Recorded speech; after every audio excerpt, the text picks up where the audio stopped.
I'm Jim, and welcome to the weekly message from Hummelstown United Church of Christ, right here in Hummelstown, Pennsylvania. We're the small church with a big heart, a place where everyone is truly welcome and where all can belong. Whether this is your first time joining us or you're a familiar part of our family, we're glad you're here. To learn more about our community, visit us online at hummelstownucc.org. Now, let's open our hearts and prepare for today's message. So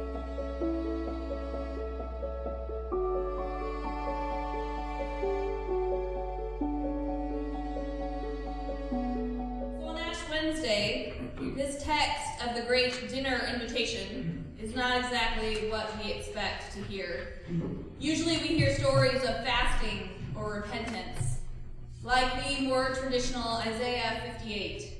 Is such the fast that I choose a day to humble oneself? Is it to bow down the head like a bulrush and lie in sackcloth and ashes? Will you call this a fast, a day acceptable to the Lord? Is not this the fast that I choose, to loose the bonds of injustice, to undo the straps of the yoke, to let the oppressed go free and break every yoke? Is it not to share your bread with the hungry and bring the homeless poor into your house when you see the naked, to cover them? But instead, we hear a story where everyone says, no thanks, I'm busy, can't, I don't want to join your party. And an empty table where the space is prepared but the guests are wanting. And it doesn't even have a satisfying conclusion, right? Just some anger on the part of the host and an invitation to those who are less than worthy to a sumptuous feast. As I hear this story, though, I also get a little stuck on that last bit of the host, who says, compel people to come in, so that my house may be filled. After all the friends and the elites said no, are you wondering maybe why it is that this host has no guests? Have they been the ones to be ostracized for a reason? Did they do something that their friends that suddenly makes them unavailable? Do we really want to be guests at an unliked host's house? Reverend Sarah Speed shares this story in introducing Tell Me Something Good. A few days ago, I sat in a coffee shop with a young adult who'd been visiting our church. She briefly shared with me that she enjoyed our congregation, but she wasn't sure she wanted all of it. She wasn't sure if she wanted the church service on Sunday. She wasn't sure if she wanted a relationship with God. And she wasn't sure if she wanted to wear the name Christian around her neck. When I asked her why, she simply said, as a queer person for most of my life, the gospel has not been presented as good news that includes me. So do you want to be labeled Christian? Maybe you are like that young adult and you struggle in claiming the heritage due to your own fears or ostracization, your own suffering, or maybe because it has been connected for so long to repression and hatred, to compelling people. It is true, but thankfully that is not all the story. Reverend Speed continues, I cannot undo the harm that has already been done to this young adult, but I can do my best to lift up what I know to be true about the gospel of Jesus Christ. And I believe deep in my bones that the gospel is good news for all. It's justice and mercy. It's food for the hungry. It's a place at the table. It's rest for the weary. It's radical welcome and hope for a better tomorrow. So our host invites anyway. And the party is not what others might claim it is.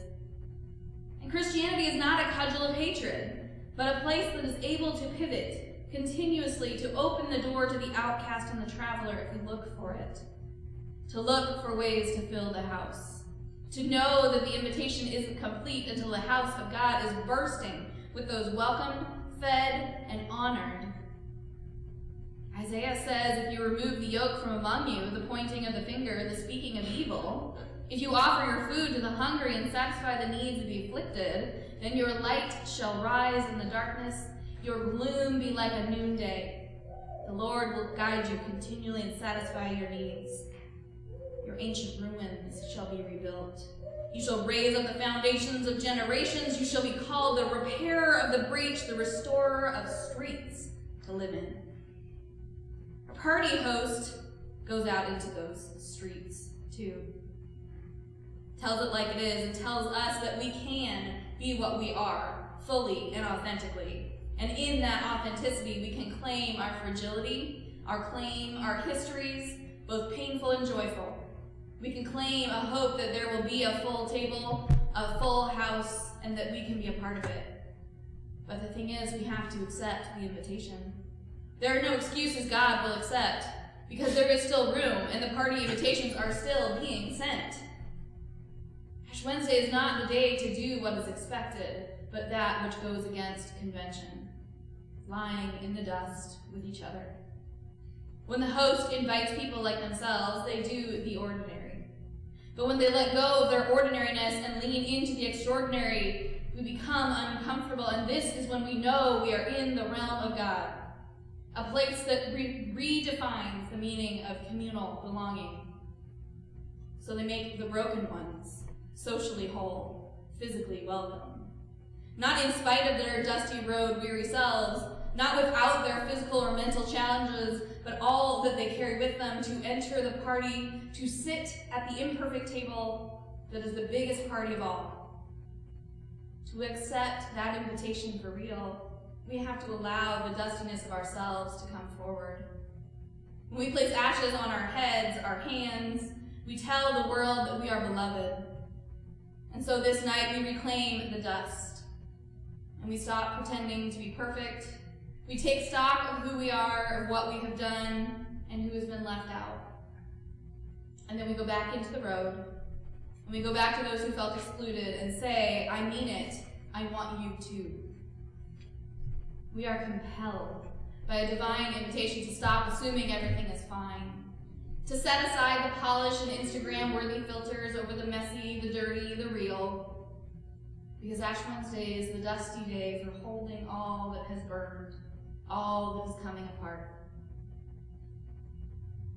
So that today we see what life will stir up in the dust, what doorways of possibility will open, what love can resurrect from an empty party room and some dirty outcasts. This story tells us that God does beautiful things with the dust. From dust you came. From dust to dust you shall return. And so the party door is open to you. The steward is calling you in because the house is still not full. Invite and be invited because God is with you in the dust. And tonight may we go into the roads and the lanes and compel people to come to God not as a need for their salvation, but because you want to have a full house.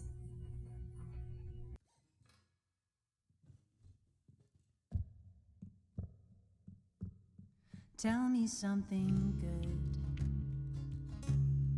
Tell me something true. Tell me what's behind the beating hearts of me and you. Tell me, what does justice mean when the world just seems so cruel? Tell me that the love of God's surprising. Tell me something new. We are welcomed in and asked to do the same. Here within these walls, in any time we hear your name,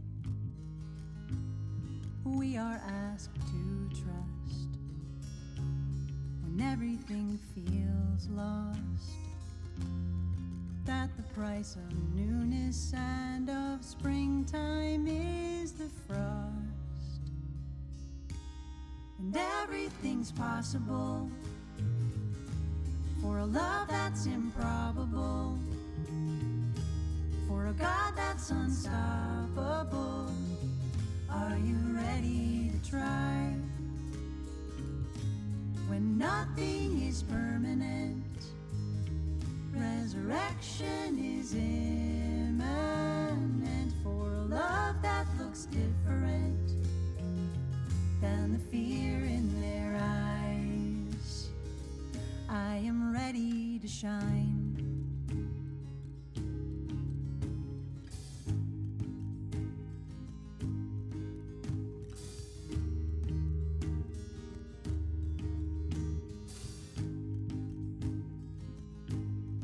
Will you use your light to reshape the world around? Will you stand in affirmation of the love you found? Will you let yourself be held, protected just the same? Will you speak with trembling voice to banish hate and shame? Because nothing's impossible for a love that's improbable, for a God that's unstoppable. Are you ready to try? When hate isn't permanent, resurrection is imminent. For a love that looks different than the fear in their eyes. May the words in my mouth and the song in my heart be much more than just pleasing to you. May the things I profess and the dreams that I dream be the home that I bring new worlds to. 'Cause everything's possible for a love that's improbable, for a God that's unstoppable. Are you ready to try? When nothing is permanent, resurrection is imminent. For a love that looks different